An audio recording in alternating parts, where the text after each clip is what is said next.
Work for me either. Yeah.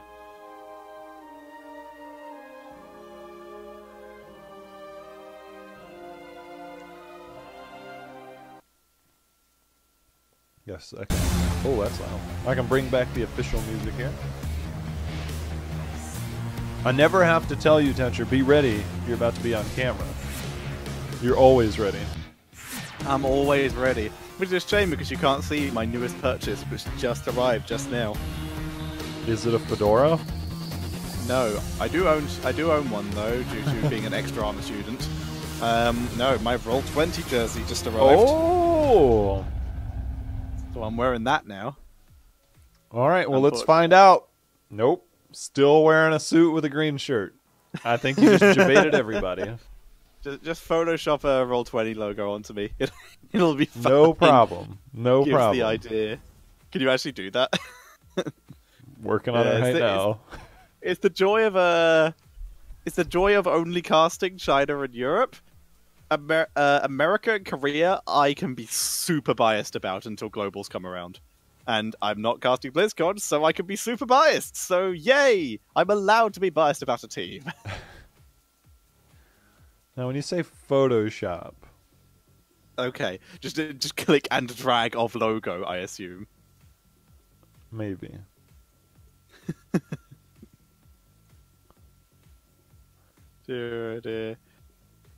Alright, and to answer Jovincus, I'm pretty sure I'm pronouncing that wrong, it is Beyond the Game who qualify for BlizzCon. So it is Super Perfect Team, Beyond the Game, and Challenge. There you go. Those are the teams that have qualified for BlizzCon. And it is now a race against time to get those visas sorted or to find out which team is going to replace them. Because that's usually what ends up happening. We're hoping for the best. You know, we always want to have the top tier all there. But yeah, for the tournament to be the best it we could will have possibly Roll20 be. there, who you are currently representing. Yes, we will. Roll20 and Team Freedom qualifying for America, with the playoffs coming up soon to decide who will be the third team. Everybody's predicting a draw again. Yeah, between these two teams. They are on identical points, so that's reasonable. I am, however, a huge fan of RPG, so I'm going to be biased and go for an RPG 2-0. RPG because you like the name? No, because I like their play, and I've been a fan of them since the wild. This has been, unfortunately, their worst performance season-wise, so a bit unlucky in terms of my personal fandom there. Getting a bit of an update from the admins. The SOA fans, the SOA players in the crowd supporting RPG here, giving them a bit of a vote. That's cool. I really like that studio. Yeah, it's really cool.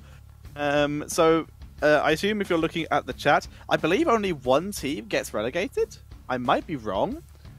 There is some. Well, the Skype admins just asked like if they lose here, who gets relegated. So I think that's what we're trying to. That's not an admin. Oh. The person who asked, that is Taz Dingo, the German caster.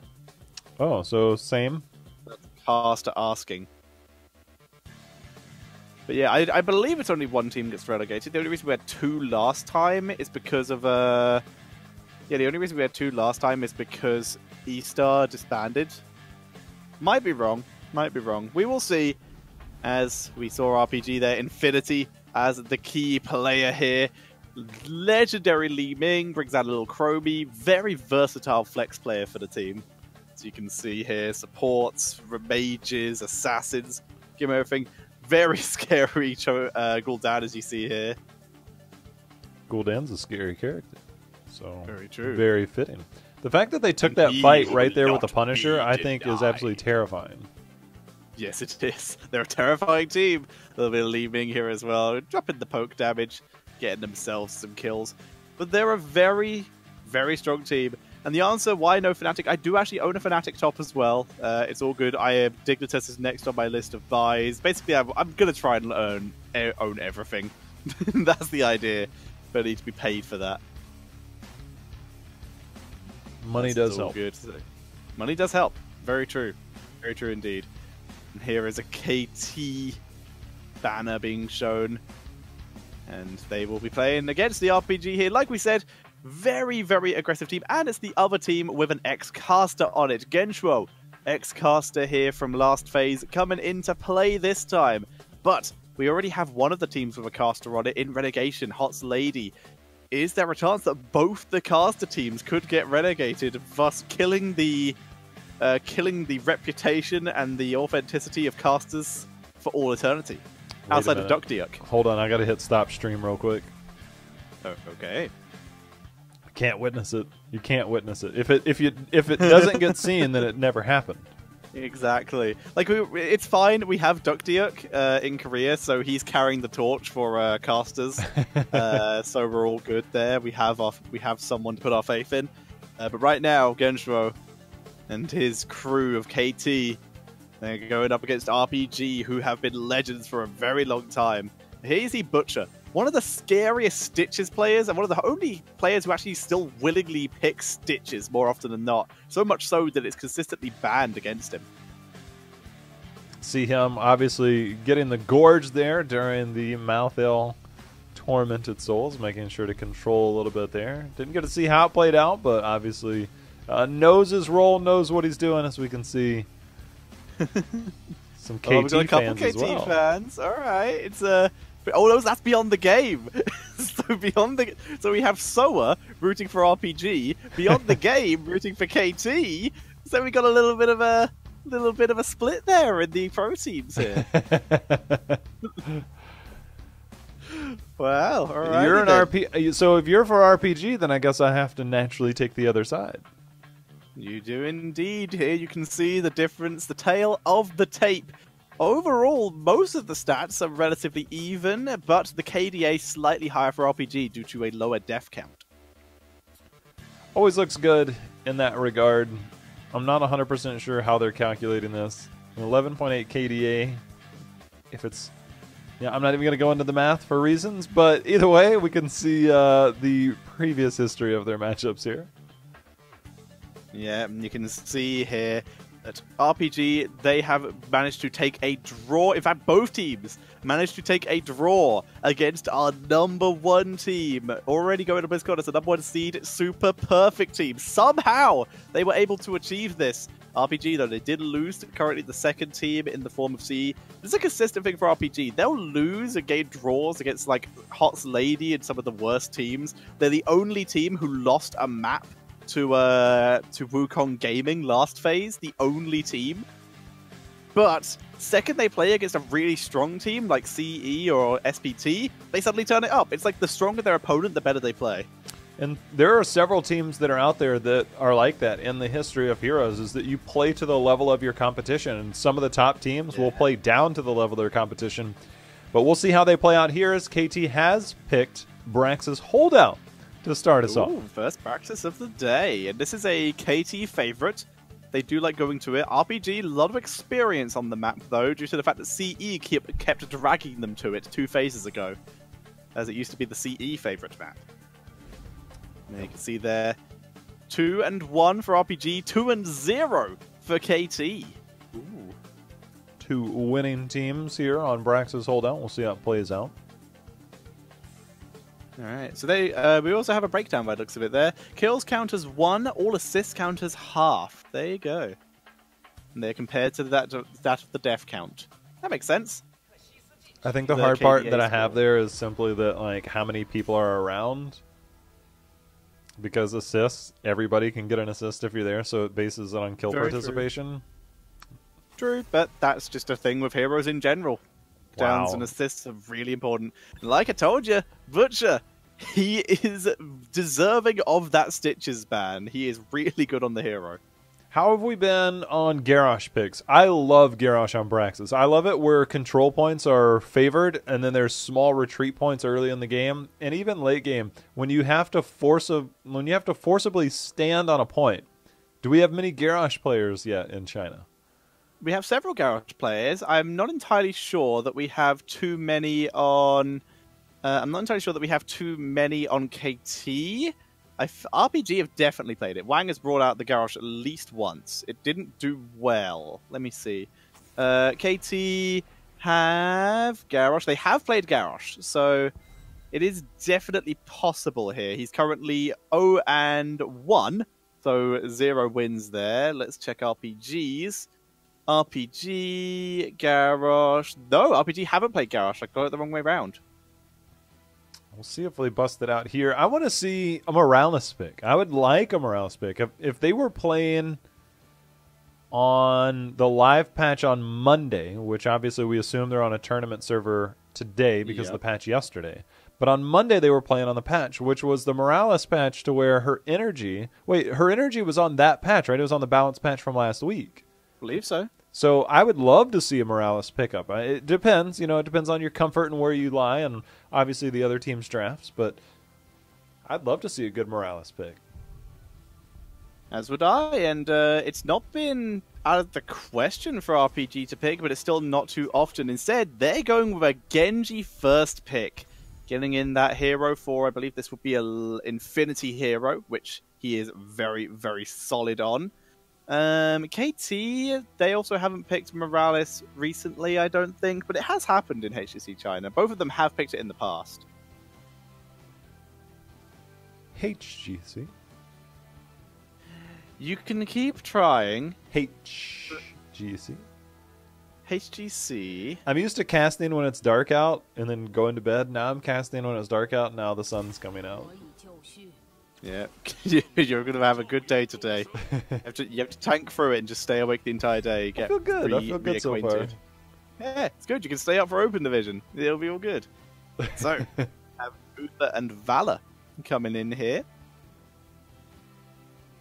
Uther Valor. Nice. It opens up the door for the potential. I mean, with Ariel already banned, it opens the door for, I think, a Lunara early. Just to try and like force them into something, but you got to expect they're going to be going double support. And if you're on the side of RPG here, I feel Rhaegar is a natural pickup here unless you do opt to go something. I think Rhaegar is one of the few heroes that, obviously it hasn't been changed, so the range of your chain heal obviously will still reach a diving Genji. Yeah, they can go for Rhaegar Lunara themselves. They have. It would once again mean they're probably going for solo tank, which would beg the question, who's playing the Genji? Because Chicken cannot. He's their flex player. They're going with Gul'dan, very similar, and Muradin. So this means they are going for solo support. RPG is very easy to predict like that, because they have one player in the form of Chicken who only plays melee heroes, and Wang only plays tanks. So seeing this, you know that it's going to be Infinity on the Gul'dan, Loktar on the Genji, and Wang on the tank, unless we see a second tank pick and a solo support, because there's a small chance it could be a double support if we see Chicken go for maybe an Uther. We've seen him do that once in the past, so there is that slight possibility of variation, but it's more than likely going to be a second tank and a single support. Now the bans. Now you already have your loosely a 4-man here, because Genji obviously one of the best at rotating between lanes on Brax's holdout. You already have what would be conceivably your 4-man, so you still need your solo and a support. So they need to target that with a ban. Is that what support do you want to potentially take away if you plan on going double support yourself? And they end up opting to ban the solo. Yep, and that's fair. They get first pick after the ban phase, so they can pick their solo in the form of Dahaka or Leoric or anyone like that, and try and gain some decent map control there. Wang, currently being shown in the bottom corner there. His hero probably already set in that Muradin. He is a legendary Muradin, so he's going to be pretty happy with that hero. He just needs someone to follow up on his crazy CC. Now, what are they going to ban out? Do they ban out Tassadar, maybe? He's managed to slip through the draft so far. Yeah, Tassadar obviously I think would do well. His Psystorm, his Psy Infusion at level 1, as you get that, it's so easy to complete on this map. If you give up a Zerg wave, but you're always going to be fighting, you're always going to have those minions. The potential the Zerg that will be there does really well late game, especially if you go Psionic Echo, but it also pairs well and does really well with this team. And if you end up going Archon to try and deal with the diving Genji so you have the double getaway, he is susceptible to that dive, but Lava Wave Ragnaros, as told by Trixler himself, is a fearsome beast. It's really good at clearing Zerg. I'll give it that. That's about as far as I'm willing to go with that sentence. KT have picked Rag before. You could get that Molten Core. Really good at clearing the Zerg on its own as well, just due to the crazy AoE. So nice and solid there. Going to see a Nubrak coming in, and there is that first global slash solo laner here coming in with the Haka. The Cocoon onto a Dragonblade Genji is a fearful thing, especially when the Divine Shield is on your side. So that's definitely something we'll see once the team fights commence. And then you also have the potential dive for the Anubarak, depending on how hard he wants to go in. Murden will have to do his best to crowd control there. So I love the last two picks there by KT. As do I. They've left themselves open for what their last pick is. RPG now. They need, if we go by what they would usually play, they need a SAR hero and they need a chicken hero. What could those be? Solo laner is kind of hero? important. A chicken hero. Chicken is their melee assassin. Oh, it just caught me off guard when I first hit. I'm like, wait, oh, yeah, it's good. Which is they go there. We go. So perfectly, exactly as we said. Tsar is going to be playing that Rhaegar here. There's their support, and Chicken will be on that Malthael. It does disappoint me massively that RPG won't be going to BlizzCon, because, like I said, one of my favorite things about esports and regular sports in general is chants, because esports has the best player names to chant, and China has some of the best names, because I want an entire audience to chant the word chicken, because that sounds amazing. And the same with Wang. Imagine an entire audience in Anaheim in that huge arena just yelling Wang, Wang, Wang, Wang. But that's not happening because they have not qualified. The big question for me is that if Genji and Malthael go in at the same time, who are you more afraid of and who do you cocoon? And now are you thinking Divine Storm? Yeah. You cocoon the Malthael and you Divine Storm the Genji. Easy solved. And Polymorph for good measure. They have this pretty sorted. They are playing a counterplay strategy, but it's pretty decent. They've got double global. They can really punish Malthael if he goes too far forward. I'm digging it. The only issue is Brightwing and Uther might not be able to keep up in the late game if Gul'dan can fully stack. The Brightwing pickup. Is this... This was on balance patch last week too, right? Yes, this is the one where Brightwing gets her self-shield and teleport. Self-shield plus applying the pixie dust on Portal if you go that at 4/7. Mm-hmm. Oh my goodness. I like it. I like it. Yeah, it's a pretty good pickup here. It's going to help. Spell Shield as well is going to block at least a little bit of that Gul'dan damage. Not going to help against Malthael, though, because percentage damage. But in this case, any extra healing is going to be good extra healing for KT. I like that Brightwing pickup so much. Especially, you almost have to have that, right? You've got to have like that easy point-and-click CC. You've got double dive. Yeah. You've got Cocoon. We talked about that already. And then the poly. Potential disengage. I like it. I like it a lot. Yeah, Emerald Wind could be kind of devastating as well. Like your Cocoon gets taken out, your Divine Storm if you go for that misses. You have that backup strategy of the Emerald Wind if they go for it. But now, ladies and gentlemen, we are loading into Brax's Holdout RPG versus KT.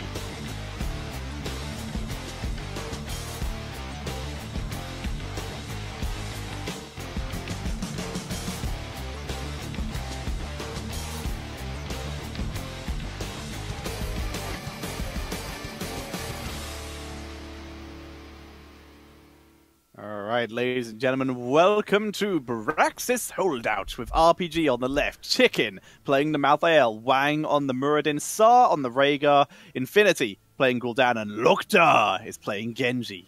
On the right side will be KT as we've got T-Dye, I'm hoping I'm there, Brightwing, Neptune on Dahaka, Gensho on Uther, Siang, oh man, I'm going to butcher these, on Vala, and Butcher on Anubarak. That one I can get right.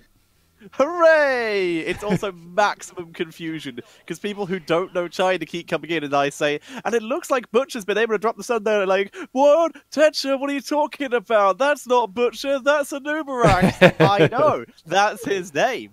So, extra rotational ability coming in already for the Malthael on a pale horse picked at level 1.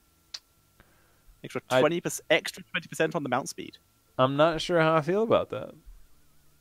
It's great for rotations. Right now, both teams attempting some kind of bush gank. Chicken shows, trying to bait in Neptune. Doesn't look like he's going to bite, though. While, very patient move, seeing also attempting to bait. But who sends a Valor solo? They know there's someone else here. No one sends a Valor solo. Unless it's reverse psychology. They're setting up their next game.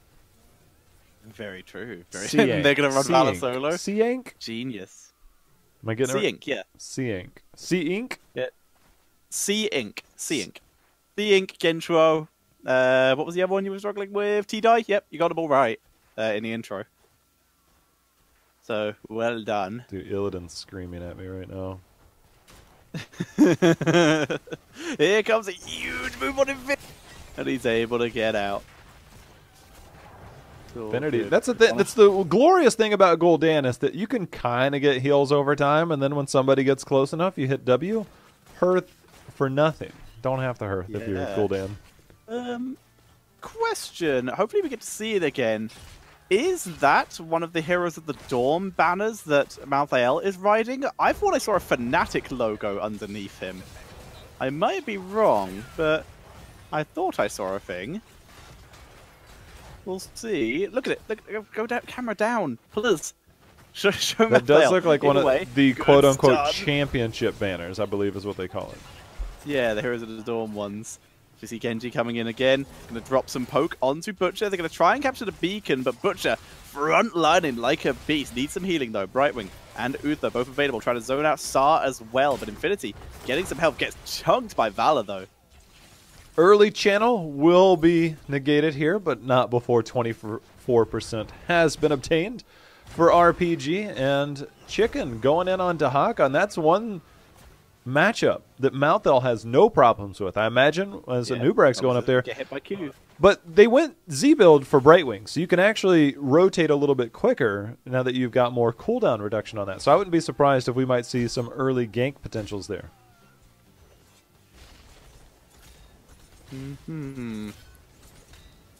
So, we are seeing RPG stealing a camp here, being very sneaky. They've already got a little bit of a lead in terms of the objective, so they're very happy to just get this rotation out. They know they don't have control of bot lane, so they're happy to just put some more pressure onto top. Top lane.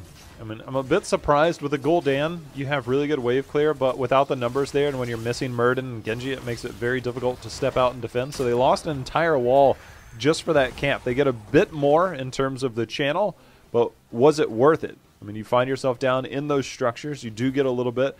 But if we can ever see KT able to get this, they've already softened up that bot lane. Their first Zerg wave would be in the bottom, so if they are able to obtain some type of channel, they could really get a really strong push early, but so far they've been unable to, as Malthael has been pretty strong in that top lane. He is. He's not been hit by the Drag Tongue, so he's been in pretty good control, and now we see both beacons once again. Oh, no, we do see Butcher was able to sneak top one back, so never mind. He's going to be punished, though. This rotational. I like the Wang Loktar rotation. It's really scary. Like, it's not insta-death. It's definitely a huge amount of pressure. Up to 64%. I mean, they just have not been able to get control, despite having that really strong push in that bottom lane. They just haven't been able to stay on points, and Wang just walks over, casually stands there, and Nubarak nowhere near. It forces Brightwing to step on, and now we've got CC for days going in. Yeah, beautiful corruption. Wang started to drop low. Sar maybe a bit too deep, but they get Brightwing. Sar self-heals. He gets out. Genji's getting lots of kills. Genshro trying to do something, trying to delay. He finishes his quest, but he goes down. And Butcher eats more corruption. It is echoed corruption at level 1 for Gul'dan, so he even gets more stacks out of his. Neptune, though, saving it temporarily for his team, but even he's forced off by Chicken. And it is a championship banner. I love corruption. I really like the cooldown reduction at level 7, but since you're, it's kind of a tough call. I like the cooldown reduction at 7. If a team's pushing in with a Zerg wave, you get crazy value out of that. But you go the extra ability power at 7, it's really hard to complain because now you've got that big damage from both abilities, but you are running solo support, so you do leave yourself a little bit vulnerable to potential burst. But double support, double tank should be okay. Should be okay indeed, but as that Zerg wave comes in with an almost full team helping it, as Gul'dan will rotate up to help as well. He's going to drop huge siege damage onto the defending heroes there. You can see them immediately forced back. This is a tough defense. RPG stretching their lead. They're going to stretch it even further as they're going to push right through this. The anti-siege potential with just the Vala there. And now Genji going in, and I got a bit of a hiccup there, but Sienk is going to fall. Yeah, Sienk does go down. Wang in full retreat. If you want to do a quick time sync, I'm on 9 with that lag. If we're still the same, we can just leave it. Otherwise, we have to refresh. 8 for me. That'll do. As we do see Infinity continuing to siege down, dropping those corruptions. We'd love to see on how many stacks he's on, but we have to wait for Chinese production. Almost a Chinese corruption, which I guess is what this build is. And Wang continuing to be so aggressive. Genshuo beginning to drop clutch save by Brightwing with that teleport. Tetra, they're about to hit 10. This is game-ending potential. If they hit 10 when this drops, they might try and force the fight. They could do this. They've got Genji Dragonblade. They're going to go in. Wang's going in. The keep has fallen. They're posturing up. Horrify absolutely misses. And so Infinity takes a bunch of damage on his way back. Not able to do anything. They don't want to fight this. It's too easy for Dahaka to be back and make it a 5v4. It would take too long for Chicken to rotate. They are super happy with a keep in the first Zerg wave. So they're just going to take that and they're going to back up and wait for the next rotation. And maybe try and kill Dahaka as they do rotate down, but he's already too far back because Malthael has pushed up the lane. If the Horrify hits and they get a pick and then Genji goes into a second pick, that could have been an early GG, but unfortunately, not able to land. So KT, despite being down the keep, they have the double global, so that won't be too much of an issue over time. It will be better, I think, if Dahaka will be the clear. Brightwing still struggles in that department, especially compared to Dahaka, but still, double global against keep pushing on Braxis generally tends to hold out, and you can fight your way back. Without the Genji, I'm really concerned about how far forward Wang is playing. He's really deep in enemy territory without protection. He is, however, being a great zoner here as we see that Genji value, that deflect on the boss. They'll be able to take this in about 12 seconds. It goes down. Easy peasy. Butcher sees it, but it's too late at this point. Brightwing's too far away. Even the teleport would take too long. They don't have heroics. Boss is taken. Wang just goes in there. He's like, I'm just going to dwarf toss out. No big deal. And he's just no regard. No regard. No regard at all. People keep saying, like, Wang's too deep on his own, but no. He's able to pull out whenever he needs to. He's already well protected. He's got that dwarf toss, and unless Butcher lands that stun, he's going to be able to keep doing it. Genji, we're here with him though. They're setting up against anyone comes this way. Look how far KT are playing. They still don't even have 10. Dahaka's desperately trying to stoke it, but they are struggling. Well, it's a pretty big push with the boss at least. What's that? What's at up? least they have level 10 now for defense. As we do see isolation picked up. We'll see if that comes into play. Maybe it might help out here. They still got Emerald Wind as well, so they have the counter engage if Muradin goes too aggressively again this time. They have the punishment potential. They have that cocoon like we did call earlier. Who do you use it on? Malthael or Genji? In this case, Genji, because Malthael is really far back hiding in a bush. It's back there for now, but lucky to keep the keep alive. And now we've got a 2-level lead, 13 almost here. If you're KT, you can't really afford to give up another Zerg wave. I mean, you're going to have to find a talent tier down, and that's a tough thing. But another Zerg wave at this point with the keep half dead, you're against the wall right now. And yeah. I really am worried for KT. If they don't get a pick, as the tongue just misses there, if they don't get a pick or something here to stall this out, because it is a long road to level 13 right now.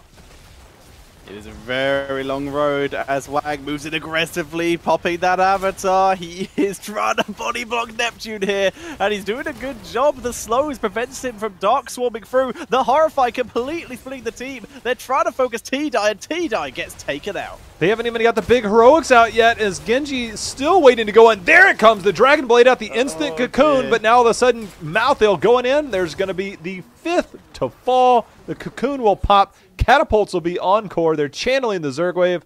And Tetcher, they dominated this game.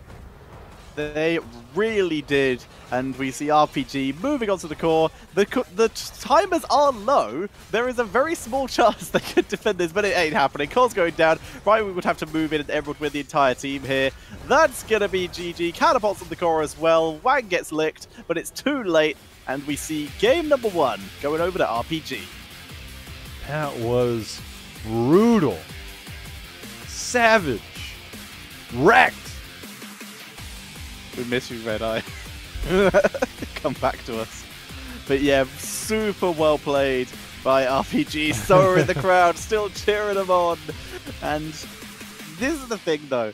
Even after that first game, there is a very good chance that RPG will completely throw the second game, because this is the kind of stuff that you have seen, that we have seen from RPG before. They will look unstoppable in the first game and somehow lose in the second game. This is what happens, and sometimes vice versa. They are inconsistent, but we gotta believe if they looked that good in the first game, there's a very good chance they can do it in the second game. And they've also ruined KT's 100% win rate on Brax's holdout. 2-0. 2-0. Now they're 2-1. It was 2-0, now 2-1, yep. The combo breaker has come in, RPG ruining it, and they moved themselves up to a 3-1, so not bad. That was just... I was really worried when they gave up that early bottom push, but Malthael just controls Dahaka in the solo lane. Brightwing did not use... I was expecting Brightwing to use more of the phase shift, to go to the top lane, relieve some pressure. It's the new level 1 talent that's updated. Instead of 2 seconds per tick, it's 3 seconds. So your cooldown reduction by it doesn't work on yourself. So being near somebody will give you that cooldown reduction. I expected they'd stay up there, control the lane for a few, and then go back down. Instead, they stayed with that 4-man so much, but they just could not get control. It was really interesting. They out-rotated really nicely here. Okay, so apparently assist is not worth 0.5, so there we go. We'll see that on stream. I thought that he was specifying what it was for China, but the traditional KDA is just kills plus assists divided by deaths, or takedowns divided by deaths. So, yeah, there we go. We got it. Either way, good start for RPG. Who do you think deserves the MVP from that game? I mean... It's really hard to say on that one. I'd say the Malthael just because he dominated the top lane, but solo laners don't get that credit, so Genji... Yeah, they do in China. We get supports getting the credit a lot, solo laners get the credit. I'd be okay with Chicken. Wang was pretty aggressive, didn't get himself killed, so he did well. Very good patience on Genji. Like you said, it's pretty hard to decide. It's just the value of a solo laner and somebody that plays that position so well. It's really hard to... Like, if you watch the best teams, they always have somebody that can, like, think Wubby, Goku, right? So if you're looking at EU and NA, those are the top tier. Wubby probably being my #1, like, secondary tank, solo laner guy. Someone you can just send to a lane and just let him go. Infinity gets it. That's fair. He did his job, but I kind of agree with you. Chicken did so well in that solo laner, doing really well. He did have a lot of... The last time we saw the damage meters, it was a lot of damage, but I think he was rather enabled by the stellar play of team. That was a really good team win, I would say. Yeah, just need to show that they just need to like get for those MVP screens. They need to show the entire team just all trying to shout their MVP things at the same time. Just because they have the clips, they're all in front of a green screen, so just throw them all onto one layer and just let the chaos happen.